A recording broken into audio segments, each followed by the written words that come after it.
Hello everyone. As you all know that in previous video I told you about audio visual method and how this method is very useful in attaining student interest for their motivation for achieving learning outcomes.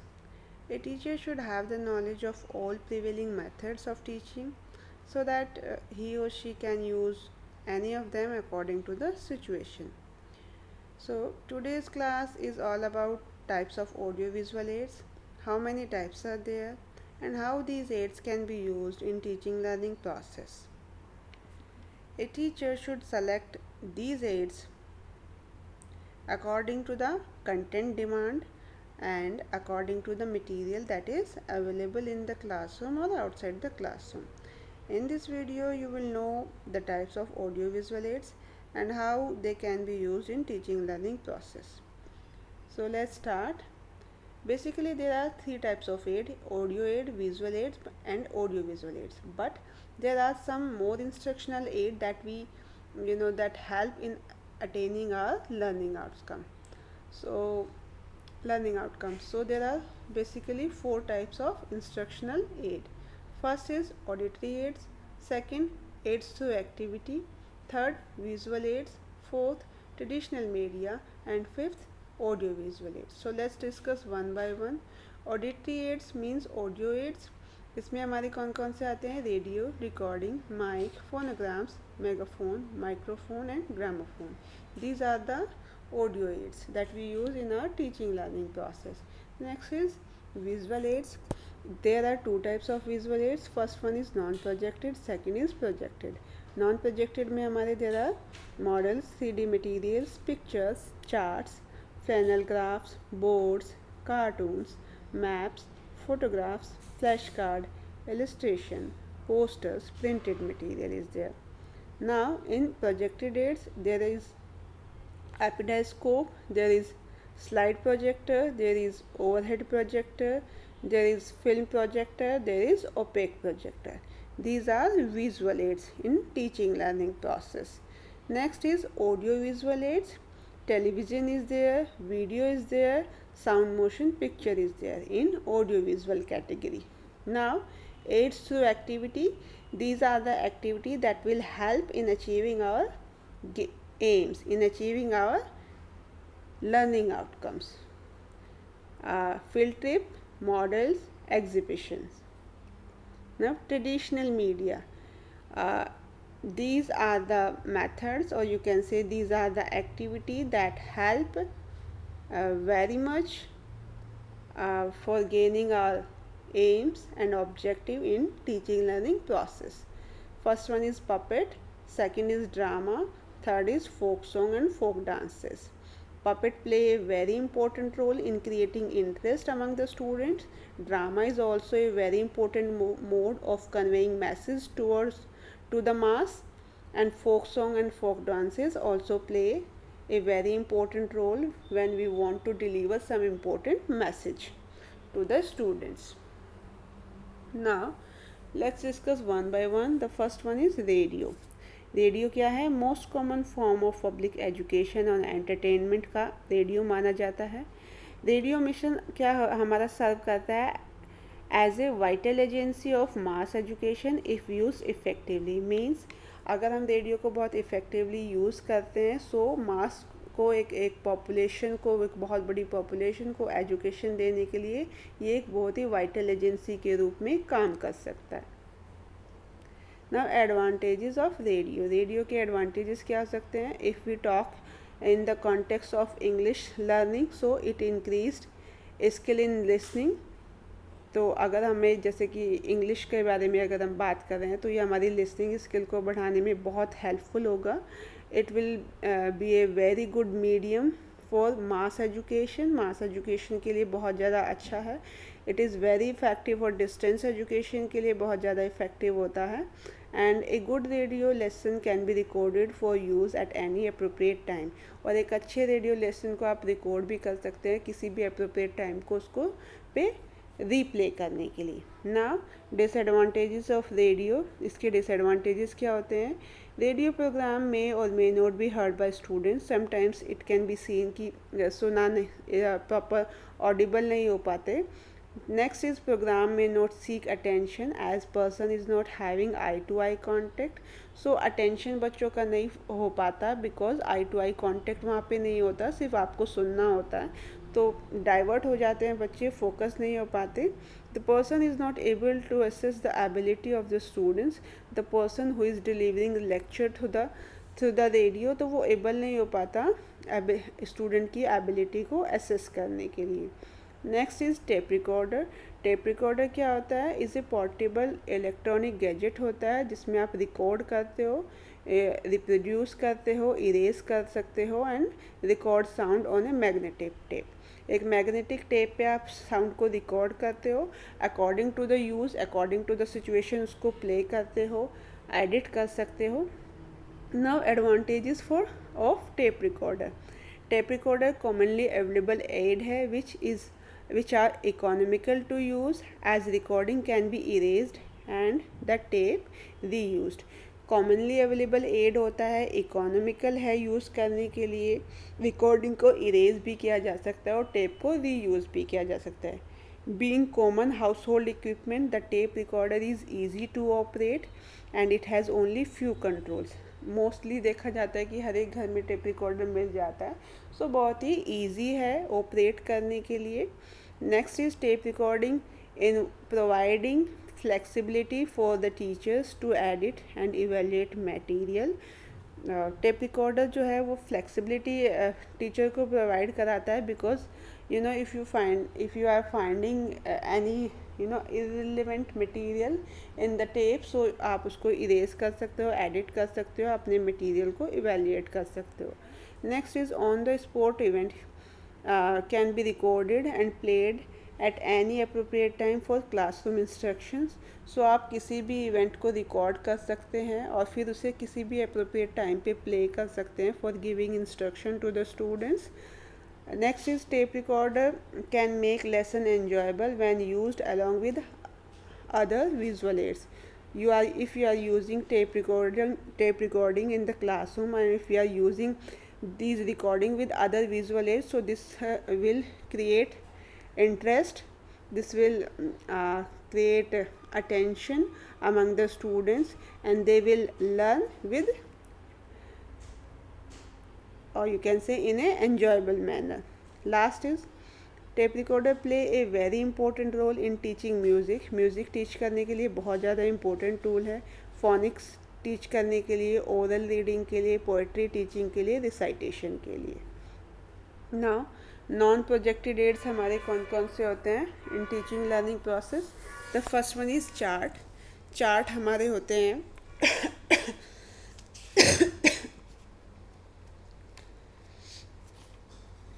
chart are the graphic teaching material defined as illustrative usual media for defining a logical relationship between ideas and supporting facts. Chart हमारे होते हैं कि उसमें हम blend कर सकते हैं facts को और पिक्चर्स को एंड प्रोवाइड कर सकते हैं ease of learning to the students.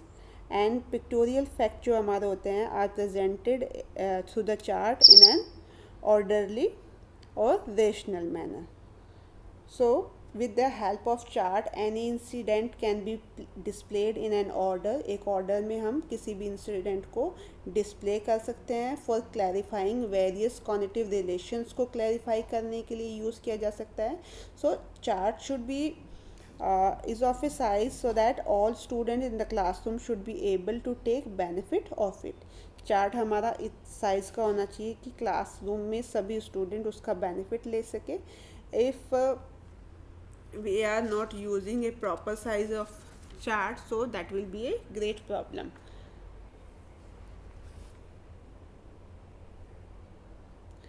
Purposes of chart क्या क्या होते हैं?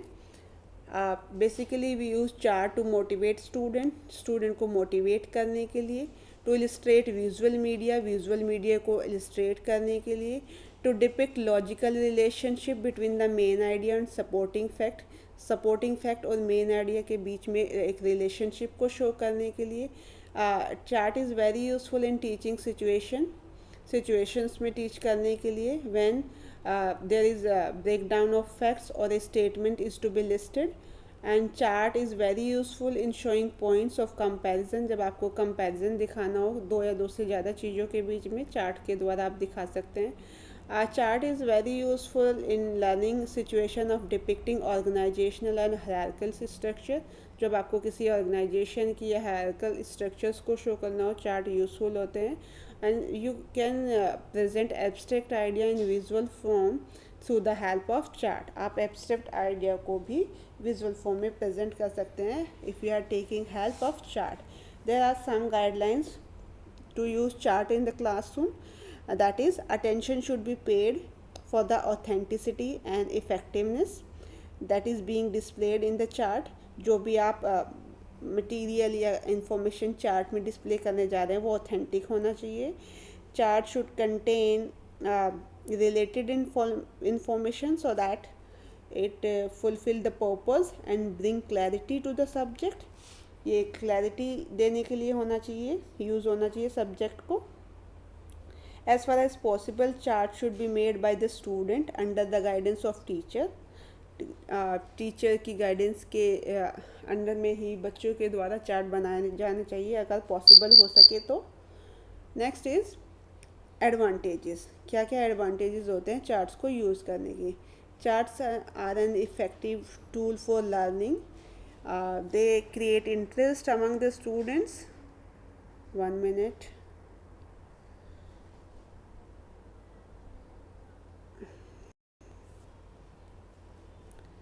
Yes, advantages of chart. Effective tool होते हैं लर्निंग के लिए। स्टूडेंट में इंटरेस्ट को क्रिएट करने के लिए बहुत ज़्यादा इंपॉर्टेंट रोल प्ले करते हैं। वेरी कॉस्ट इफ़ेक्टिव होते हैं, बहुत ज़्यादा हाई कॉस्ट नहीं लगती चार्ट को प्रिपेयर करने के लिए। They are easily portable and available for use and reuse. Means आप चार्ट को यूज़ और रीयूज़ कर सकते हैं। इजीली पोर्टेबल होते हैं। They are easily prepared and maintain, बहुत इजीली बन जाते हैं और मेंटेन किए जा सकते हैं। They are very helpful in explaining, clarifying and simplifying the complicated subject matter को एक्सप्लेन करने में, क्लैरिफाई करने में, सिंप्लीफाई करने में हेल्प करते हैं। They attract attention and reduce the amount of verbal explanation. Suppose if you are using chart in your classroom, so बच्चों की जो अटेंशन है वो वहाँ पे मिलती है, वो फोकस्ड हो जाते हैं और वर्बल एक्सप्लेनेशन के अमाउंट को कहीं ना कहीं कम कर देते हैं। Now there are some disadvantages also. Chart can not be use for a large group and they can not be use for illiterate audience. Means हम लार्ज ग्रुप और इलिटरेट ऑडियंस के लिए चार्ट को यूज़ नहीं कर सकते। Now next is picture.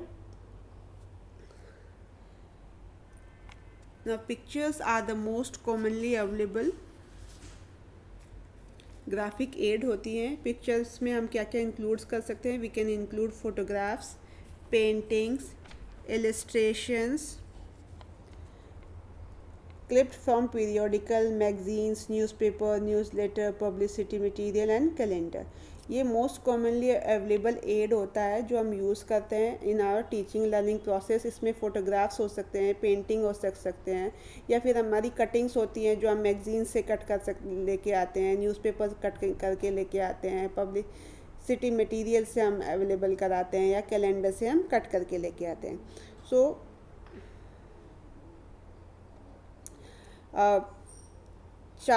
pictures we use for following things like to introduce a new lesson. We can use picture to clarify the main point or fact. We use pictures to develop the lesson. We can use pictures to evaluate the previous knowledge and achievement of the student. We can use pictures in the teaching learning process. Now there are some points that should be keep in mind while using pictures in the classroom. Pictures should be meaningful and certified, and the displayed pictures should be relevant and contain the thing pertaining to the topic. Picture should be hung at a place in the classroom where the student can see it easily. The use of picture should be made at suitable time and place during a lesson. A teacher should not display an exhibition by hanging several pictures. So next is flashcard. Flash card हमारे क्या होते हैं। Flash cards are small size small cards of generally 25 to 30 centimeter in size, which are shown for a few members before the class to send across a message or impact an idea. The idea on the flashcard should be brief. तो क्या होते हैं 25 centimetre से 35 centimetre तक के size के हमारे cards होते हैं, जो हम यूज़ करते हैं किसी भी एक आइडिया को बहुत ही ब्रीफली बच्चों को समझाने के लिए, डिस्प्ले करने के लिए. Principle for using flashcard. Now for effective use, the group size can be range from 5 to 15. Means बहुत ज़्यादा overcrowded class के लिए आपको flashcard को use नहीं करना चाहिए. Student number 5 to 15 ही होना चाहिए. The message should be in brief. Message बहुत ज़्यादा ब्रॉड ना होकर ब्रीफ होना चाहिए, शॉर्ट होना चाहिए. Brief introduction should be given before presenting flash card in the classroom. You should give a brief introduction to the topic और to the idea. Last is the number of cards should not be normally more than 50 to 20. Means the flashcard which you are using in the classroom, they should not be more than 15 to 20. 15-20 से ज़्यादा नहीं होने चाहिए. Next, advantages of flashcard.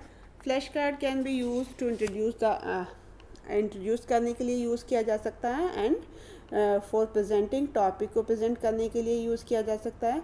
Flashcard can be used to apply information already gained by the student to new situations. Flashcard को हम use कर सकते हैं information को अप्लाई कराने के लिए, जो ऑलरेडी बच्चों ने एक information को गेन किया है, उसी information को न्यू सिचुएशन में अप्लाई कराने के लिए हम फ्लैश कार्ड का यूज़ कर सकते हैं.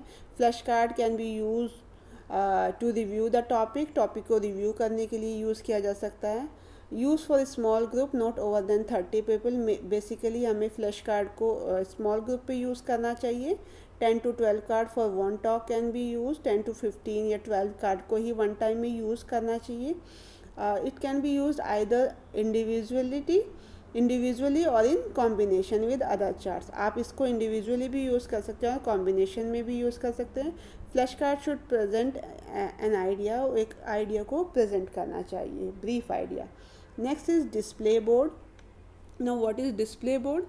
A chalkboard is a black and is a slightly abrasive writing surface made of wood ply, hardboard, cement, ground glass, abalone state, plaster. White chalk slakes is generally used finger writing on the blackboard or chalkboard at time. Clouds chalk are used for letter illustration while using the cloth chalk. Should kept in mind that cloths must have an aesthetic appeal. So basically हमारा जो chalk board होता है वो most important tool होता है in education, but too much care should be given in using chalkboard in the classroom. A blackboard is a mean which is always available in the classroom, and it may not look sometimes it may not look an attractive thing in the classroom, yet it has great importance in teaching learning process, because there is no need of any technical knowledge in operating blackboard or chalkboard, and nor does it require any high level of training or artistic proficiency if you are using blackboard in the classroom. So it can be said that chalkboard is the teacher's best friend, and if we are using blackboard in the classroom, so there should be some guideline to follow. Basically there are some purpose when for using chalkboard. The first one is to illustrate an idea by diagrams, sketches and drawing. Means आप किसी भी idea को present कर रहे हैं तो उसके लिए आप डायग्राम को ड्रॉ कर सकते हैं बोर्ड पे, स्केच को, ड्राइंग को ड्रॉ कर सकते हैं. To give examination and test, आप टेस्ट को लिख सकते हैं ब्लैक बोर्ड पे. As a subtitle for still projection pictures, subtitles को लिखने के लिए आप चार्टबोर्ड को यूज़ कर सकते हैं. To illustrate from of charting and to provide opportunity for nursing student to practise teaching, किसी भी पर्टिकुलर आइडिया को इलस्ट्रेट करने के लिए, ठीक है, टीचिंग प्रैक्टिस को इलस्ट्रेट करने के लिए आप चाक बोर्ड का यूज़ कर सकते हैं। नाउ एडवांटेजेस क्या क्या होते हैं? सबसे कन्वीनियंट यूजुअल होता है for group teaching. Group teaching कराने के लिए सब बहुत सारा ही कन्वीनियंट टूल होता है, बहुत ही कन्वीनियंट एड होता है। It is economical teaching aid है and it can be use over and again, बहुत ही ज़्यादा इकोनॉमिकल होता है और बार बार आप उसे यूज़ कर सकते हो। The chalk board can work as an available supplementary teaching aid, इसको आप एक अवेलेबल सप्लीमेंट्री टीचिंग एड भी कह सकते हैं। The chalk board can work as a good visual aid for detail and revision, आप एक्स्ट्रा एडिटिव डिटेल देने के लिए, फॉर रिविज़न के लिए एक अच्छा विजुअल एड कहा जाता है। Chalk board can be use for drawing and large illustration, and large illustration को ड्रॉ करने के लिए यूज़ किया जा सकता है। Chalk board can easily use for giving lesson notes to students, student को लेसन नोट्स देने के लिए भी चाक बोर्ड का यूज़ किया जा सकता है। Now limitation, there are some limitation. It makes student heavily dependent on the teachers, chalk board क्या होता है, वो स्टूडेंट को डिपेंडेंट बना देता है टीचर्स पे। It makes a lesson teacher based बना देता है लेसन को chalk board. It doesn't care for the individuality की ये केयर नहीं करता। It makes the lesson a dull routine, ये एक वही डल फॉर्म में जैसे हमेशा से होता है कि पहले टीचर अपने आइडियाज़ को प्रेजेंट करेगा, then he will use black board और चॉक बोर्ड, सो ये डल रूटीन को फॉलो करता है। It makes chalk powder to spread and inhaled by the teacher and student, so chalk powder जो बार बार जब आप ब्लैक बोर्ड पे चॉक से लिख रहे होते हो तो वो उड़ता रहता है, तो कहीं ना कहीं उस पाउडर को इनहेल करते हैं स्टूडेंट भी और टीचर्स को भी, ये भी इसका एक लिमिटेशन है। Now next is bulletin board. What is bulletin board? It will be used for both informational and educational purpose. Bulletin board को हम इंफॉर्मेशन डिस्प्ले करने के लिए, जो भी हम इंफॉर्मेशन बच्चे को देना चाह रहे हैं, और एजुकेशनल आइडियाज़ देने के लिए, दोनों के लिए ही यूज़ कर सकते हैं। Now there are some types of bulletin boards, जैसे flannel board, magnetic board, fix type, movable type and folded type. आप बुलेटिन बोर्ड में हम क्या करते हैं, statements of scholars, important news, information and pictures can be displayed on bulletin board. बहुत सारे ये इस तरह के statements, important news, messages, information, pictures हम उस पर डिस्प्ले कर सकते हैं। And the display matter on these board should be in specific order होना चाहिए, should be according to the age and mental level of the students होना चाहिए।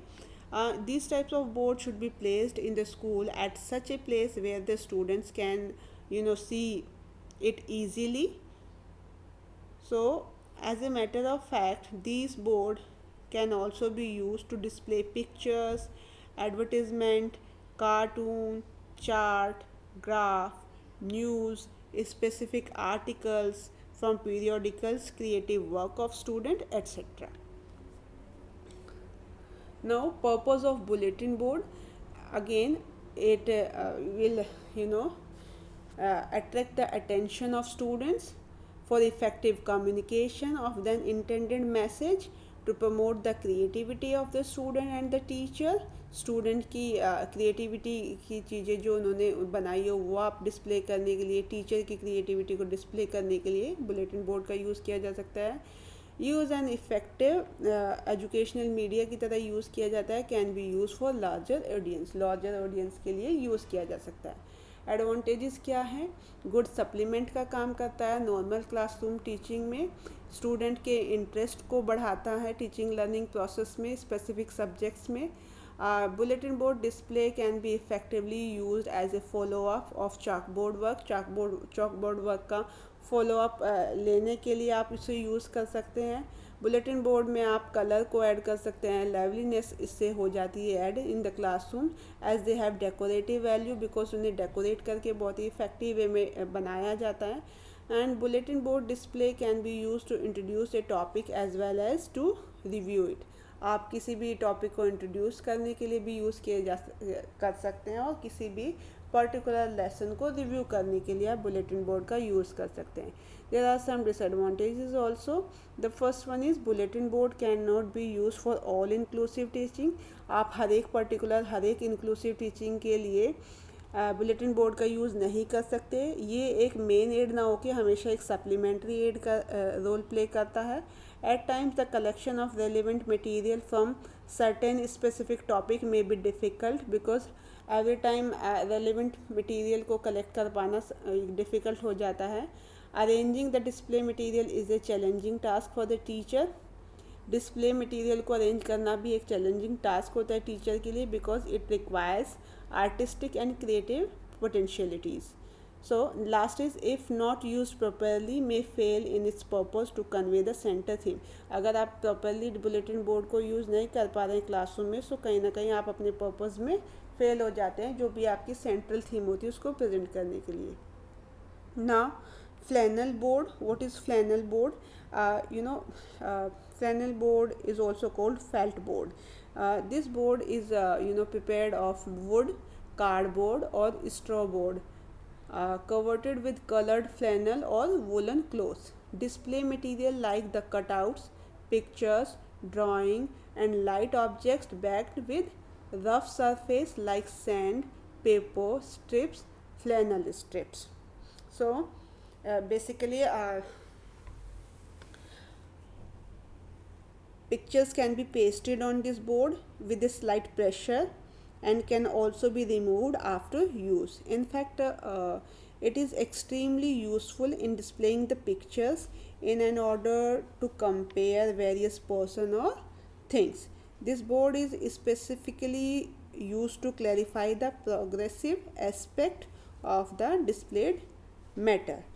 It attracts the student by its magic effect. So bulletin board is also a very important tool.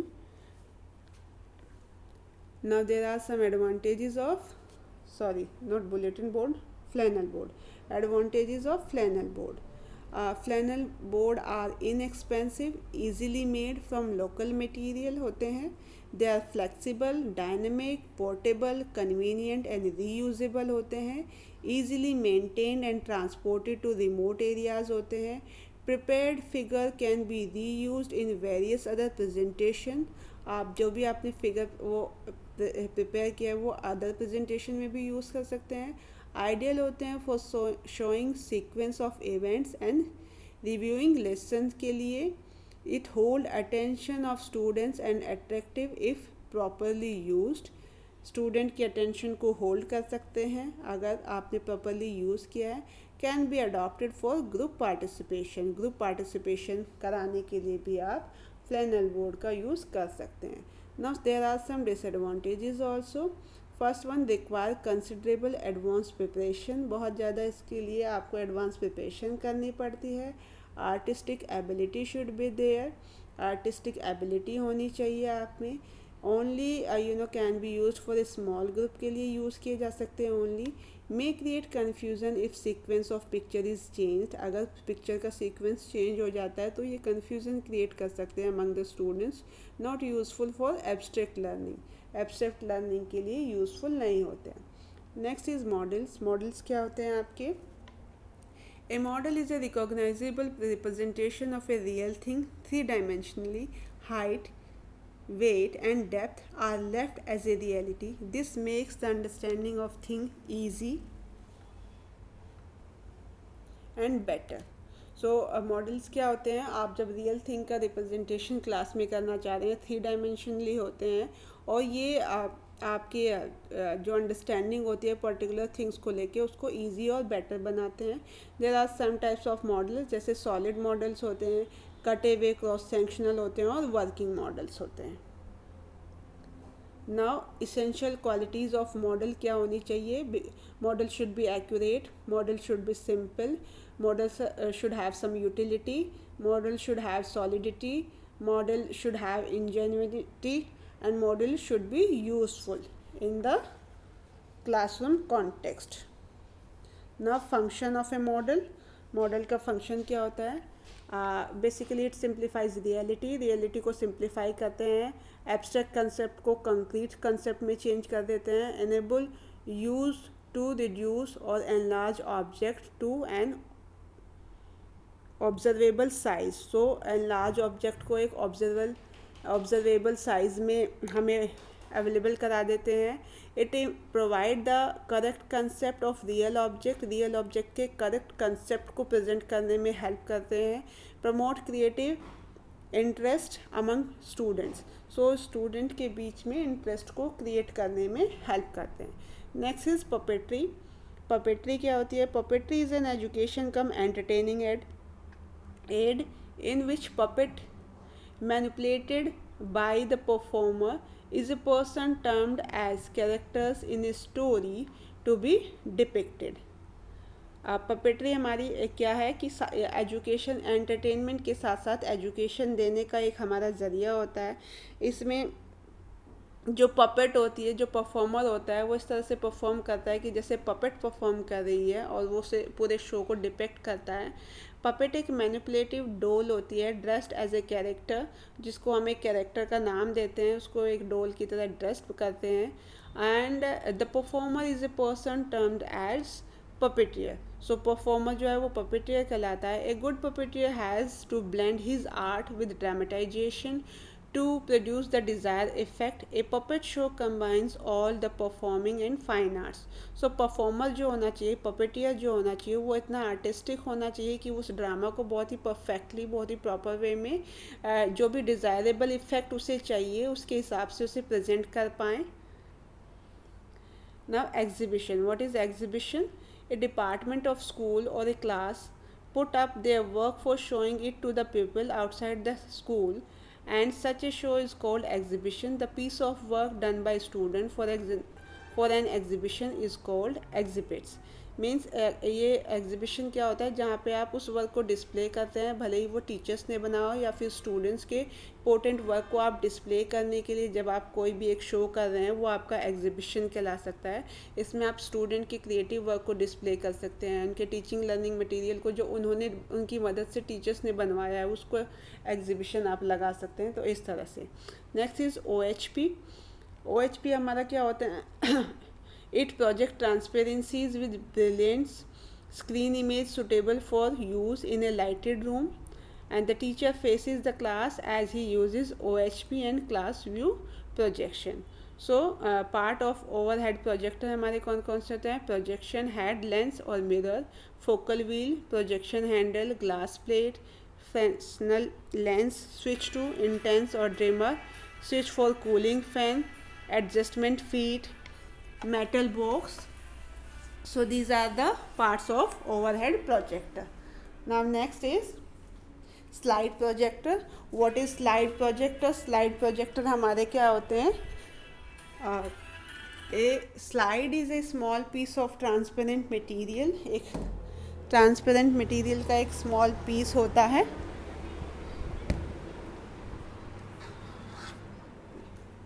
which is single pictorial image with a single pictorial image or scene. Graphic image has been photographed or reproducing. Otherwise, the arrangement slide in proper sequence according to proper topic is an important aspect of teaching. A teacher is imaginatively and creative to make the best use of them. Slide projector क्या होता है? इसमें आपको transparent material की small आपको sheets तैयार करानी होती है। उस पर आपको इमेज भी हो सकता है, आपका प्रिंटेड मटेरियल भी हो सकता है जो आप शो करते हैं for delivering your concept, for delivering your ideas to the student in a better way. Now advantages of slides. Slides के क्या एडवांटेज होते हैं? They can be projected in a partially darken room. So एक darken room में भी project किए जा सकते हैं। Those facilitating further classroom teaching interesting. So ये आपकी फर्दर क्लासरूम टीचिंग को इंटरेस्टिंग बनाने के लिए हेल्प करते हैं। They are convenient aid for making classroom teaching interesting बनाने के लिए कन्वीनियंट है। The slide repeated use is quite cheaper. आप उस स्लाइड को बार बार यूज़ भी कर सकते हैं। They save the time of teacher के टाइम को सेव करते हैं. Now there are some disadvantages also. They are comparatively expensive होते हैं. दे इजीली गेट डर्टी, जल्दी से ख़राब हो जाते हैं. They required skill in operation में उनके आपको स्किल की ज़रूरत होती है. If you are not well skilled so it will be a problem for you. The teacher may not have eye contact or direct interaction with the students. तो teacher का होता है कि उसमें आपका डायरेक्ट इंटरेक्शन स्टूडेंट से नहीं हो पाता है. Next is film strip. Film strip क्या होती है? It is a continuous strip of film containing of individual frames or pictures arranged in a sequence, usually with explanatory titles. Each strips contain from 12 to 18 or more pictures. It is fixed sequence of related skills on a read of 35 mm और 8 mm films. क्या होती है? एक sequence होता है pictures का जो आप अरेंज करते हो एक प्रॉपर वे में किसी भी पर्टिकुलर पॉइंट को एक्सप्लेन करने के लिए. Next is mobile phone also known as a cellular phone, cell phone and hand phone is a phone that can make and receive telephone calls over a radio link while moving around a wide geographic area. So mobile phone nowadays is a very popular device which we use in teaching learning process. And there are some more things also that we use in teaching learning process, that is tablet, video cassette recorder, DVD player, television, demonstration and computer. So these are the aids, or you can say these are the equipments, these are the tools which we use in our teaching learning process for making our teaching learning process effective and for attaining our teaching learning goals. So that's all for today. Thank you all.